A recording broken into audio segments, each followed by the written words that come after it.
Hello friends, exams made easy के YouTube channel में आप सबों का स्वागत है। आज जिस लेक्चर के ऊपर बात करेंगे वो है आर्ट एंड कल्चर का पार्ट थर्ड। और आज के पार्ट में हम बात करेंगे फोक पेंटिंग्स ऑफ इंडिया के बारे में, और साथ में ही आज हम बात करेंगे आर्किटेक्चर के बारे में भी। लेकिन अगर आप हमारे चैनल पर नए हैं तो एग्ज़ाम्स मेड इजी के यूट्यूब चैनल को ज़रूर लाइक और सब्सक्राइब कीजिएगा।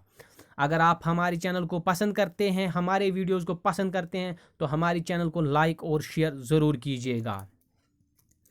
अगर आपने अभी तक हमारे कल्चर के जो पार्ट 1 और पार्ट 2 का जो 2 वीडियो जो अभी तक आए हैं, अगर आपने उनको नहीं देखा है तो इस वीडियो को देखने से पहले आप उन 2 पार्ट्स को ज़रूर देखिएगा, तब जाकर आपको हमारी वीडियो को सुनने में और ज़्यादा मज़ा आएगा। तो पिछले 2 लेक्चर में हमने बात की थी, सबसे पहले तो हमने बात की थी 8 क्लासिकल डांसेस ऑफ इंडिया के बारे में। और कल ही जेएसए में वो परसों ही पूछा गया था कि बताइए सत्रिया किस स्टेट का क्लासिकल डांस है। अगर आपने हमारी वीडियो देखी है तो कमेंट बॉक्स में ज़रूर आंसर लिखिएगा। इसके साथ साथ कल के लेक्चर में हमने बात की थी फोक पेंटिंग्स ऑफ इंडिया के बारे में। तो वहाँ पर हमने बहुत सारी पेंटिंग्स को पढ़ा। हमने वहाँ पर ज़्यादा जो मेन चीज़ जो हमने डिस्कस की वो था मुराल टाइप ऑफ पेंटिंग्स। तो मुराल पेंटिंग्स क्या पेंटिंग्स होती है? तो ये बिग साइज़ की पेंटिंग्स होती है और इनको परमानेंट सरफेस के ऊपर ड्रान किया जाता है। तो बहुत सारी पेंटिंग्स का हमने जिक्र किया, उनमें खासकर हमने जिक्र किया था पट्टाचित्रा उड़ीसा की पेंटिंग्स, हमने वर्ली गुजरात की पेंटिंग्स के बारे में बात की थी, हमने बिहार की मधुबनी और मजूशा पेंटिंग्स की बात की थी, हमने बुद्धिस्ट पेंटिंग्स यानी जिनको थंका पेंटिंग्स कहा जाता है उनका भी हमने नाम लिया, हमने आंध्र प्रदेश के कलमकारी पेंटिंग्स को भी पढ़ा। और जो मेन इंपॉर्टेंट चीज़ हमने कल पढ़ी थी that was related to the Ajanta and the Ellora caves. तो आप हमारी पिछली वीडियो उसको ज़रूर देखिएगा, तब जाकर ही आपको डिटेल से समझ आएगा। और आज जिस टॉपिक के ऊपर हम बात कर रहे थे, जैसा कि मैंने पहले ही कहा, आज बात होगी मिनिएचर पेंटिंग्स के बारे में। जैसा कि हमने पहले ही कहा, मिनिएचर लैटिन वर्ड मिनियम से निकाला गया है और इसका माने है small paintings of red paint. तो ये आपको ज़रूर याद रखना है। ये कितनी स्मॉल होती है? Small as compare to the mural paintings. तो लेकिन ये डिटेल्ड पेंटिंग्स होती है। और मिनिएचर पेंटिंग्स के अंदर हमें 2 स्कूल ऑफ आर्ट को ज़रूर पढ़ना है। एक है पाला स्कूल और दूसरा है अप्पा ब्रह्मशा स्कूल। तो इन 2 स्कूलों के बारे में हमें आज बात करनी है। तो इन 2 स्कूलों का जो थीम था वो क्या था? वो था मुस्लिम थीम। यानी पाला स्कूल और अप्पा ब्रह्मशा स्कूल किस पीरियड की पेंटिंग्स है? तो ये पीरियड कौन सा था? दिल्ली सल्तनत और मुगल पीरियड यहाँ पर क्लियरली लिखा है। तो आप ये ज़रूर याद रखिएगा। और यहाँ पर साथ साथ में यानी मुस्लिम थीम था और साथ में एक बुक का नाम ज़रूर याद रखिएगा, इसको कहते हैं नियामतनामा यानी रेसिपी बुक। तो ये जो पेंटिंग्स होती है, कौन सी पेंटिंग्स? Miniature paintings. तो खासकर जो 2 स्कूल थे, पाला स्कूल और अप्पा ब्रह्मशा स्कूल, तो इनके अंदर यूज़ ऑफ ब्राइट कलर्स होता है। लेकिन जब बात मुगलों की आती है तो मुगल्स के अंदर बहुत सारे मुगल बादशाह भी आए हैं। लेकिन सबसे पहला जो मेन मुगल बादशाह था वो जलालुद्दीन मोहम्मद अकबर था। तो अकबर के ज़माने से इन पेंटिंग्स को कहाँ पर देखा जा सकता है? तो अकबर ने अपने ज़माने में एक तस्वीर खाना बनाया था जिसको हम स्टूडियो भी कह सकते हैं। तो उस स्कूल वहाँ पर वो आर्ट ऑफ राइटिंग यानी जिसको हम कैलीग्राफी कहते थे, वहाँ पर डिफरेंट डिज़ाइंस ऑफ राइटिंग्स होती थी। तो मिनिएचर पेंटिंग्स हमें अकबर के तस्वीर खाने में हम देख सकते हैं। इसके बाद अकबर के बाद कौन से बादशाह का दौर शुरू होता है? तो वो है जहांगीर। जहांगीर के बारे में आपने पढ़ा ही होगा। जहांगीर की जब बात जम्मू कश्मीर के अंदर आती है तो जहांगीर ने शालीमार बाग, वेरीनाग बाग, तो इनको बनवाया है। तो जहांगीर जो थे तो वो फॉन्ड ऑफ नेचर थे, नेचर को पसंद करते थे। इसीलिए जहांगीर की पेंटिंग्स के अंदर हमें फ्लोरल पेंटिंग्स मिलती है, हमें ट्रीज़ की पेंटिंग्स मिलती है विद डेकोरेटेड बॉर्डर्स। तो ये आप ज़रूर याद रखिएगा। इसके बाद अगर जब बात आती है किसकी?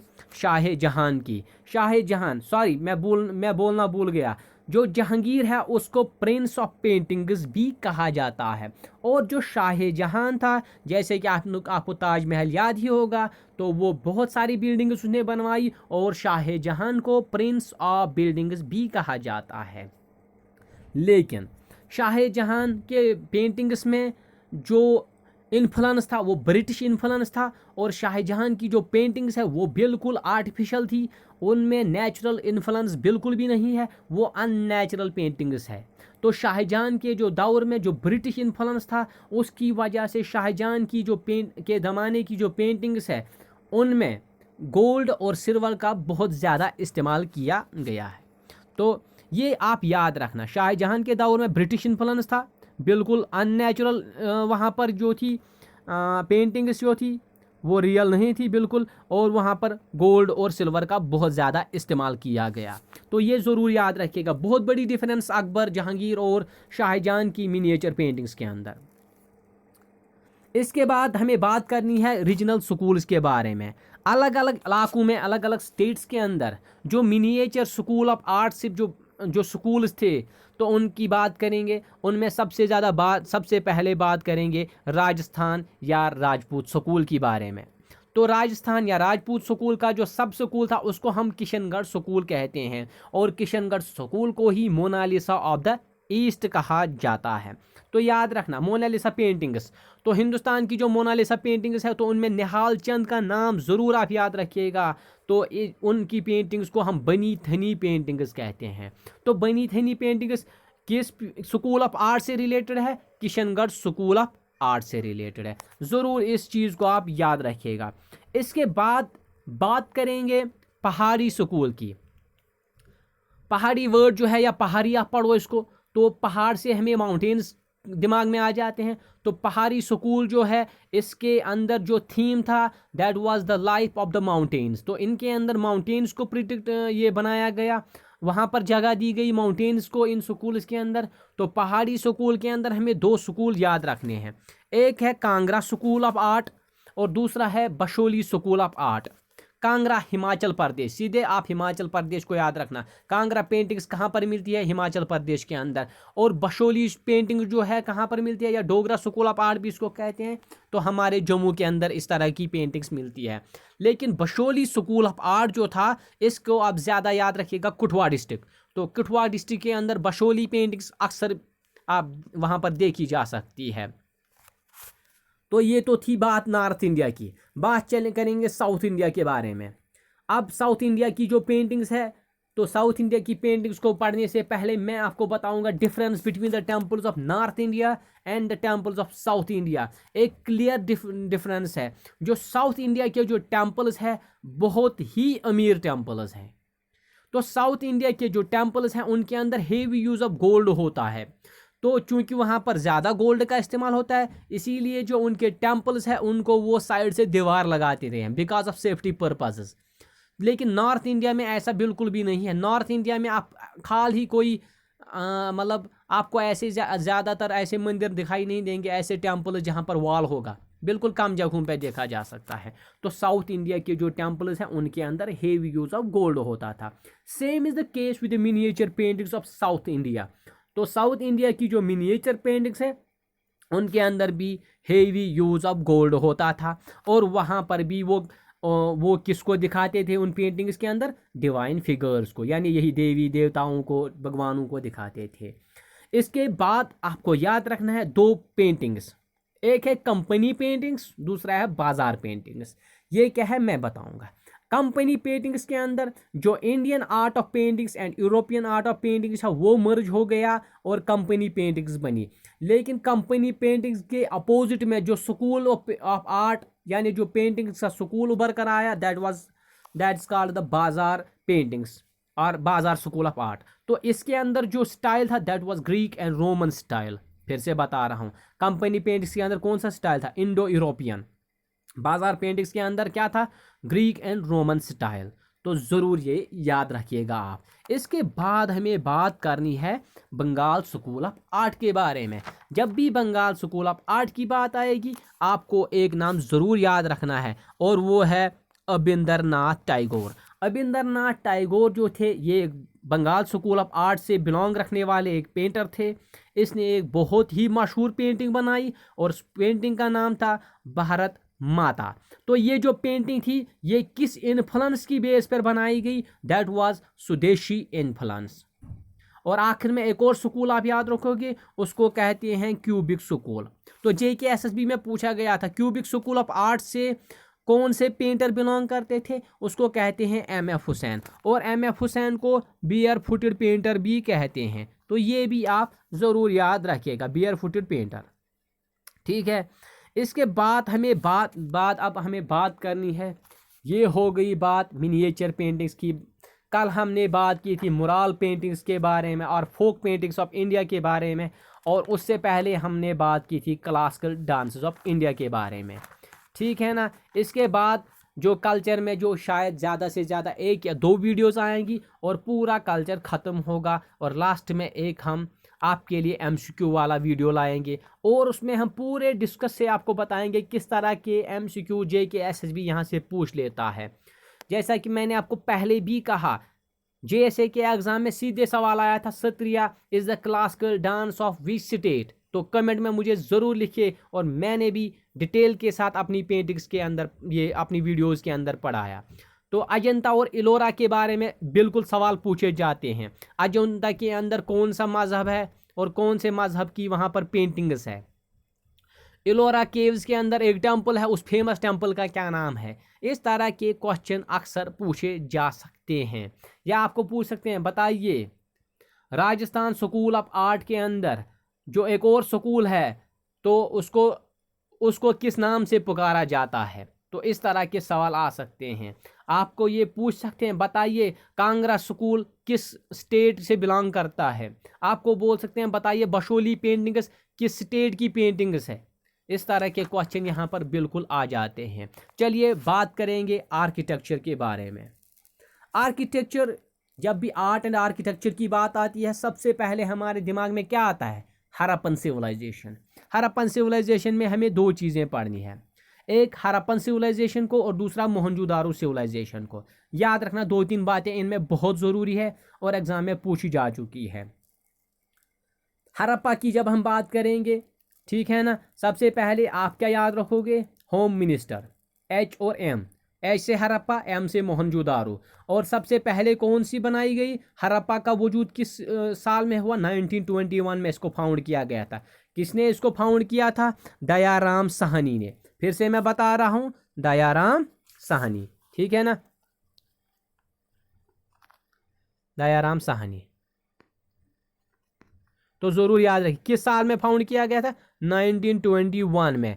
और इतना ही नहीं, किस रिवर के ऊपर ये हड़प्पन सिविलाइजेशन है? तो आपको याद रखना है रवि रिवर के ऊपर। तो ये आपको याद रखना है। साथ में आपको क्या याद रखना है? मोहनजोदारो। तो मोहनजोदारो जो सिविलाइजेशन थी वो किस दरिया के ऊपर है? इसको किस नाम से पुकारते हैं? Indus valley civilisation.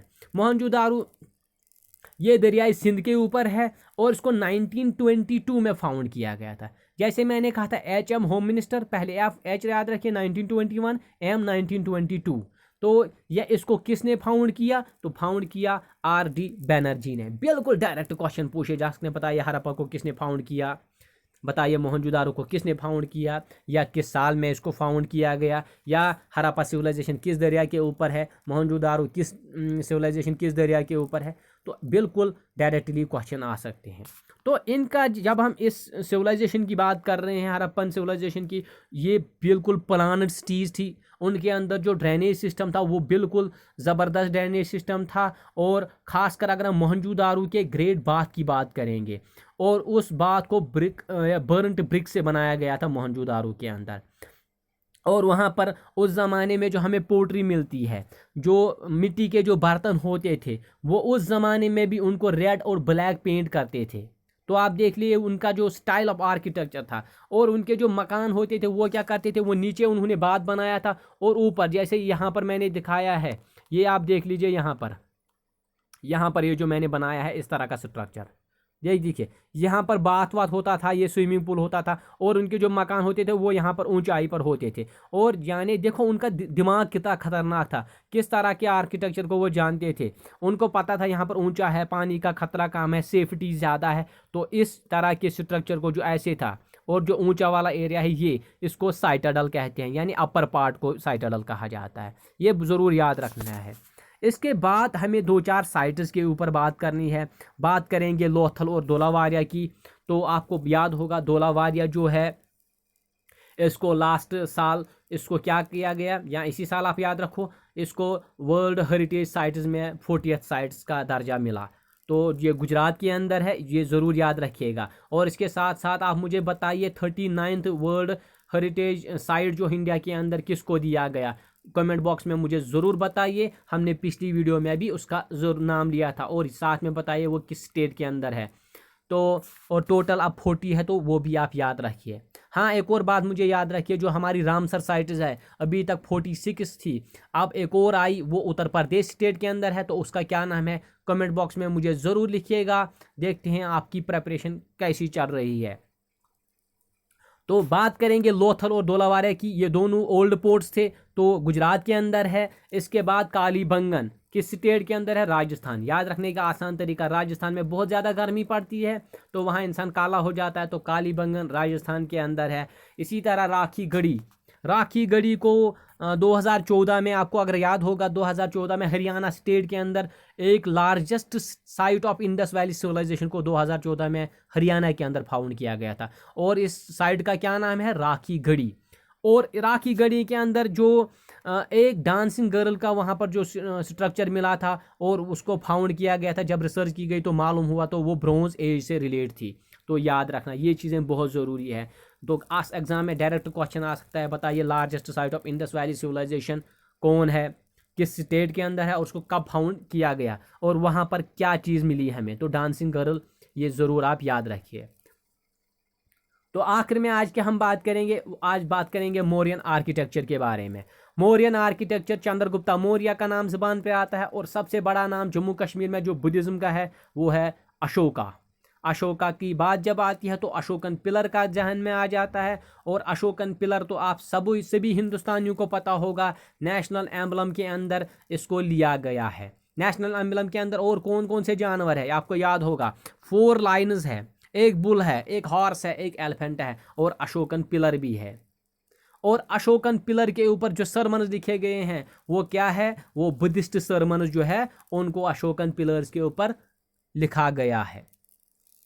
और क्या लिखा गया है, अशोकन एम्बलम में किस चीज़ का जिक्र है, अशोकन एम्बलम में जिक्र है सत्यमेव जयते, यानी इसका क्या मतलब है, ट्रूथ अलोन कम्स। तो ये चीज़ें भी आप किससे याद रखोगे, अशोकन पिलर से। और अशोकन पिलर एक सिंगल स्टोन है, एक बहुत बड़ी स्टोन है, इसको हम मोनोलिथ बोलते हैं। तो एक ही स्टोन है, 1 स्टोन पिलर है ये। और साथ साथ आपको बहुत ही इम्पॉर्टेंट चीज़ याद रखनी है, वो है सरनाथ। सरनाथ के बारे में अक्सर JK भी सवाल पूछ लेता है, वो आपसे पूछ सकता है बताइए सरनाथ किस स्टेट में जगह है, बताइए बुद्धा ने सबसे पहला जो अपना सरमन दिया था वो कहाँ पर दिया था। तो सरनाथ के अंदर भी अशोकन पिलर लगाया गया है in the memory of Buddha. और सरनाथ जो है ये बिहार बुद्ध गया के अंदर है। तो फर्स्ट सरमन एट सरनाथ जो दिया था, किसने दिया था, लॉर्ड बुद्धा ने। तो सरनाथ बहुत ही इम्पॉर्टेंट है। और आखिर में बात करेंगे स्टूपा क्या होता है। तो याद रखना जो बुद्धिस्ट की जो बिरियल प्लेसेस है, देखो यहाँ पर आज मैं आपको कन्फ्यूजन क्लियर करवाऊंगा। बुद्धिस्ट के जो बुरियल प्लेसेस हैं, ठीक है ना, तो उनको क्या कहते हैं, उनको स्टूपा कहते हैं। स्टूपा के अंदर उनकी जो ब्यूरियल प्लेसेस होती है, ठीक है ना। इसी तरह जो विहाराज होते हैं, विहारा के अंदर उनके रेजिडेंशियल, विहारा के अंदर जो है उनके क्या होते थे, रेजिडेंशियल एरिया है, या रेजिडेंशियल जो उनका एरिया है उसको विहारा कहते हैं। विहारा में वो रहते हैं, स्टूपा के अंदर उनके बुरियल प्लेसेस हैं, और जहाँ पर वो इबादत करते हैं, जहाँ पर वो वर्शिप करते हैं, उसको चैत्याज कहते हैं। तो आज आप ये तीनों चीज़ें जहन में ज़रूर याद रखना, अक्सर कन्फ्यूजन हो जाता है। Stupa burial place of Buddhist, viharas residential place of Buddhist, and chaityas जो है ये रिलीजियस वर्शिप प्लेसेस इनकी है, किनकी? बुद्धिस्ट की। ठीक है ना। जो बुद्धिस्ट के जो स्टूपाज होते हैं उनके ऊपर अक्सर आपने इस तरह का स्ट्रक्चर देखा होगा। यहाँ पर देखो, ज़्यादा साफ तो नज़र नहीं आता है। इस तरह जो बुद्धिस्ट का जो बुद्धिज़्म वालों का जो टॉम होता है कुछ इस तरह का होता है, ठीक है ना, इस तरह का बना हुआ है, और आखिर में उसको ऊपर से ऐसा होता है, जैसे ऐसा है, और यहाँ पर होता है ऐसे प्लेट्स होते हैं, 3 तरह के प्लेट्स होते हैं, ठीक है ना, समझ लो 3 है। जो ये ऊपर वाला होता है इसको हम सांगा कहते हैं, ये फॉलोअर्स ऑफ बुद्धिज़्म को डिपिक्ट करता है। इसी तरह जो 30 धर्मा है ये टीचिंग्स ऑफ बुद्धा, और लास्ट में खुद बुद्धा है तो इनको डिपिक्ट करता है। ये भी आप याद रख सकते हो, एग्जाम में तो पूछा नहीं जाएगा लेकिन अपनी नॉलेज के लिए आप इसको याद रखता है। और सबसे बड़ा जो स्टूपा है बुद्धिस्ट का, उसके बारे में अक्सर पूछा जा सकता है, बताइए सांची स्टूपा किस स्टेट के अंदर है? तो किस स्टेट के अंदर है? मध्य प्रदेश के अंदर है। तो इतना आज के लिए काफ़ी है। आखिर में अगर आपको हमारी वीडियो पसंद आती है तो हमारी वीडियोस को लाइक और शेयर ज़रूर कीजिएगा, और हमारी चैनल को ज़रूर सब्सक्राइब कीजिएगा। साथ में ही बेल आइकन का बटन भी दबाइए ताकि जब भी हमारी नई वीडियो आए तो आपको वक्त पे पता चलिए। आज के लिए इतना काफ़ी है, मगर आखिर में मैं आपसे एक सवाल और पूछ लेता हूं जिसका आप मुझे कमेंट में जवाब देना, और हमने इसको लास्ट वीडियो में डिस्कस किया था। कौन सा ऐसा पीरियड है जो अजंता और इलोरा केव्स के अंदर कॉमन है? अजंता और इलोरा केव्स के अंदर एक ऐसा पीरियड है जो दोनों के अंदर कॉमन है, तो उस पीरियड का नाम मुझे कमेंट बॉक्स में ज़रूर लिखिएगा। आज के लिए इतना काफ़ी है, दीजिए इजाज़त, अल्लाह हाफिज़।